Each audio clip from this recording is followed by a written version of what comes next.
বিচার হইতে হবে, কঠিন থেকে কঠিনতর বিচার হইতে হবে। ঢাকা বিশ্ববিদ্যালয় বাংলাদেশের সবচেয়ে দামি বিশ্ববিদ্যালয় ঢাকা। এই ঢাকা ইউনিভার্সিটির ভিতরে একটা লোককে পিটে মাইরা ফেলবে, এটা আমরা কখনোই আশা করতে পারিনি। তোফাজ্জল নামে একটি অসহায় ব্যক্তি, তার মা নাই, বাবা নাই, ভাই নাই, কেউ নাই।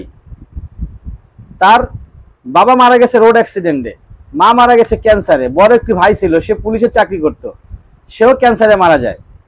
সবাইকে হারিয়ে লোকটা পাগল প্রায়।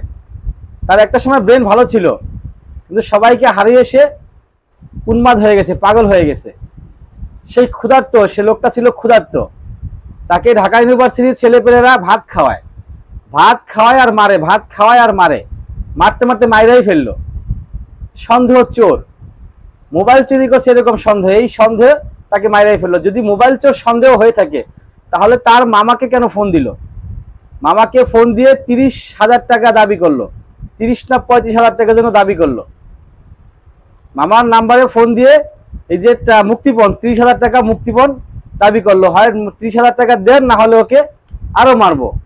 তখন তারা বলছিল ওকে মেরো না, ও পাগল, ও বুঝে না। কিন্তু তারা বলতেছে পাগল আবার কিভাবে নাম্বার মুখস্থ রাখতে পারে, এই ধরনের কথা বলতেছে, মারতেছে, মারতে মারতে একটা পর্যায়ে মেরেই ফেললো। এরা কেমন বর্বর জাতি এরা। ঢাকা বিশ্ববিদ্যালয়ে পড়লেই যে সে শিক্ষিত হয়ে যাবে এরকমটা আমরা বলতে পারি না এখন আর। একটা সময় হয়তো আমরা বলতে পারতাম যে ঢাকা ইউনিভার্সিটির স্টুডেন্ট, সে ট্যালেন্ট সব দিক দিয়ে তার মানবতা আছে, তার ভিতরে বিবেক আছে, বুদ্ধি আছে, জ্ঞান আছে, সব আছে। এখন সেটা দেখা যাচ্ছে না। এখন এই বৈষম্য বিরোধী ছাত্র নেতাদেরকে আমি বলবো যে আপনারা যত দ্রুত সম্ভব এই বিচার করেন। একজনকে আমরা দেখতে পেলাম মিডিয়ার মাধ্যমে, একজনকে ধরে রাখছে, একজনকে ধরলো, পুলিশ না ছাত্রই ধরে রাখলো, কিন্তু একজনকে ধরলো হবে না।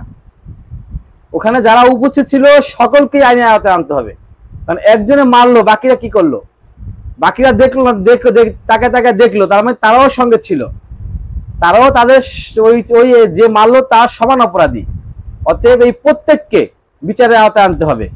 ঢাকা বিশ্ববিদ্যালয়কে কলঙ্কিত করা যাবে না। ঢাকা বিশ্ববিদ্যালয়ে এই ধরনের সন্ত্রাসকে রাখা যাবে না।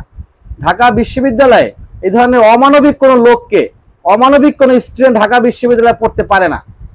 অতএব ঢাকা বিশ্ববিদ্যালয়ে যাতে কোনো প্রকারের সম্মানহানি না হয়, কোনো প্রকারের মানহানি না হয়, সেজন্য এই স্টুডেন্টকে, এর সাথে যারা জড়িত ছিল প্রত্যেককে যথেষ্ট পরিমাণ উপযুক্ত 100% উপযুক্ত বিচার করতে হবে এবং খুব শীঘ্রই করতে হবে।